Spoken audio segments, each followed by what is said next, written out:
magandang araw muli sa inyong lahat, sa atin lahat, kahit saan mang panig ng mundo guys. So guys, ito update ko ulit kayo sa ating bagong alaga na kalabaw. So ito po ang una kong kalabaw na maaalagaan dito sa farm. So pero noong mga bata kami guys, marami po kaming kalabaw noon. So eto, first time natin mag-alaga ulit ngayon from how many years. So titignan natin kung paano, kung may maganda bang resulta sa pag-aalaga ng kalabaw guys. So eto, dito lamang siya sa ating paligid dahil maluwag naman po yung pinagpapastolan natin ng kambing. Kaya lang kung basa po yung damo, hindi po natin pwedeng pakawalan po yung mga kambing. So itong kalabaw muna natin ang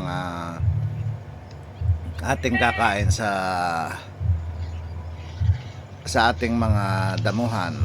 So ayan po, mabait siya at ito po ay isang lalaki.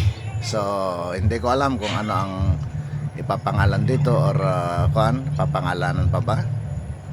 At siguro magdadagdag po tayo ng babae pag may budget po tayo. Bibili po tayo ng kahit isa or dalawang babae na makakasama niya guys. Dahil may mga tao naman tayo sa farm na mag-aalaga.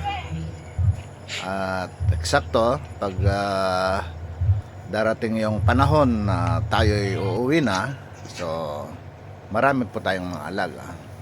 At ito naman po yung mga breeder po natin ng Rhode Island Red Dark Mahogany. So guys, bali nag-iipon po tayo ng itlog na i-incubate, pero hindi ko alam kung tama ba dahil September na po, kung okay lang ba na magpa-incubate tayo. So titingnan natin dahil lang mga ito guys,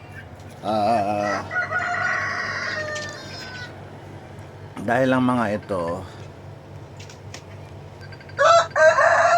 So naputol tayo guys, may konting interruption. So ito guys yung natin mga breeder Rhode Island Red Dark Mahogany. So dito guys, ito po yung nasa area 2 po natin. May 3 pong kwarto ng mga manok dito. At ang ginawa ko po ay 10 inahin at 2 roux.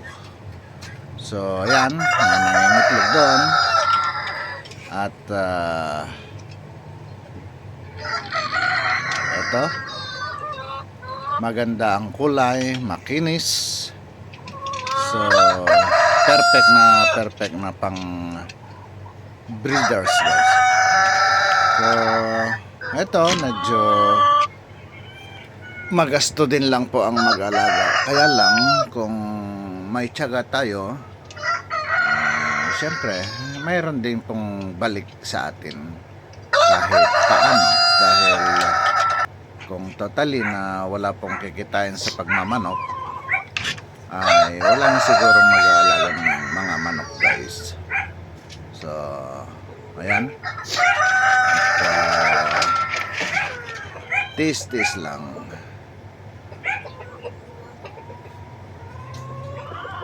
So siguro malapit tayong uwi, bibisita natin yung ating mga alaga at titingnan natin kung ano yung mga dapat gawin at hindi dapat gawin guys. Dahil sa totoo lang, medyo ilang taon na rin ang nakalipas mula po nung mag-umpisa akong mag-alaga ng mga ganito. Pero sa totoo lang guys, hindi naman ako mismo yung nandyan na nag-aalaga. So mahirap pa rin. Nagdedepende lang po tayo sa mga ating tauhan na binabayaran, at nasa sa kanila na po yan kung susundin ba nila yung mga ating sinasabi. So iba talaga yung ikaw mismo ang nandyan, kahit sa importante dito guys yung paglilinis tulad po dyan, madumi, yung pagpapakain, pagpapainom. Ayan, tulad yan, ang daming nasasayang na mga gamit, nakatiwangwang lang. So wala po tayong magagawa, hanggang magsasalita na lang. At eto, titignan ko kung paano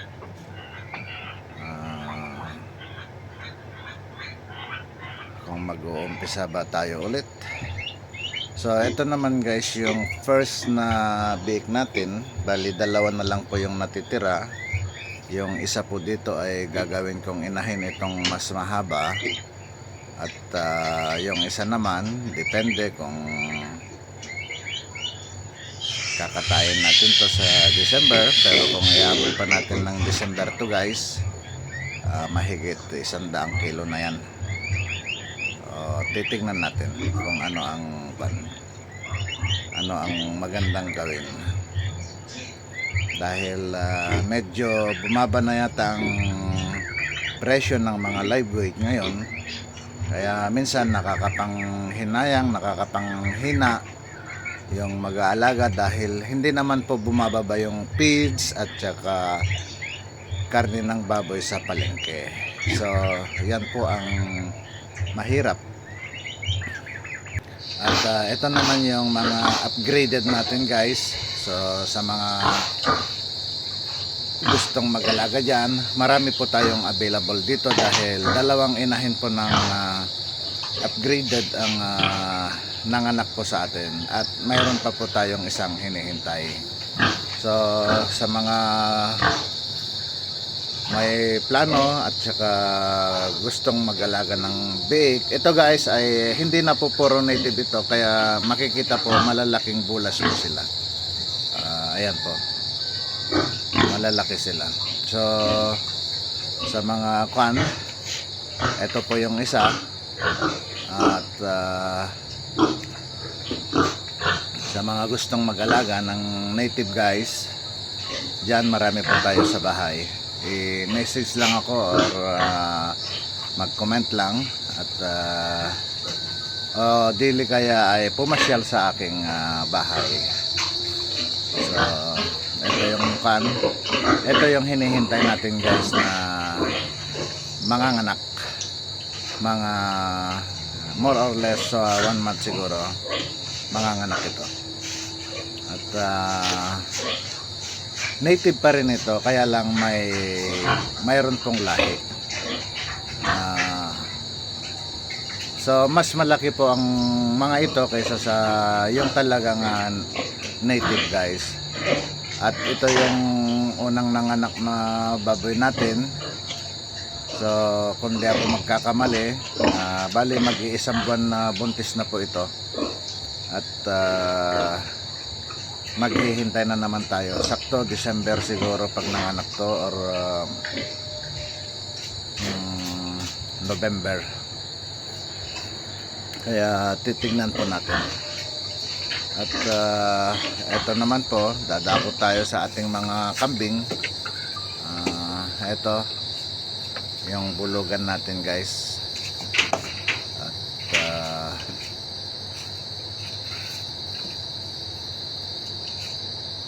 ayan, parang ang sarap-sarap na sanang umuwi, kaso hindi kakayanin guys. Kahit anong gagawin siguro, magtutuwad-tuwad yan or gugulong-gulong, hindi kikitain yung kinikita dito sa ibang bansa. Lalo na pabago-bago ang klima dyan sa Pilipinas. Mahirap po, mahirap magpadalos-dalos ng desisyon. Kaya pagtitiisan muna lang muna natin, pagtiyagahan natin tong mga alaga natin, mga tao natin na namamahala dyan, at tingnan natin pagdating ng panahon. So ito guys, yung mga iba nating kambing, galing sa kapatid ko ito, mga upgraded lang po ito guys. At yung mga iba kong kambing dati guys na mga imported ay ipinaalaga ko muna doon sa isang kaibigan natin na kilalang magkakambing sa Cordon Isabela po. At siguro mga next year kukunin din po natin pag makakita po tayo ng mga tao natin na talagang may malasakit at marunong sa pag-aalaga ng mga kambing.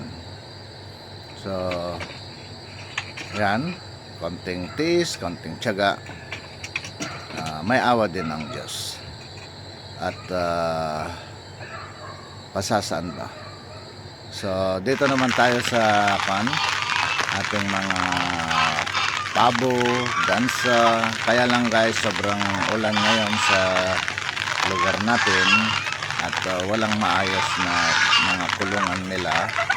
Sabagay, gustong gusto nila yung nauulanan, pero pagagawa po tayo ng mas magandang kulungan nila na hindi ganito, yung talagang makakasilong sila kahit malakas ang ulan, malakas ang hangin.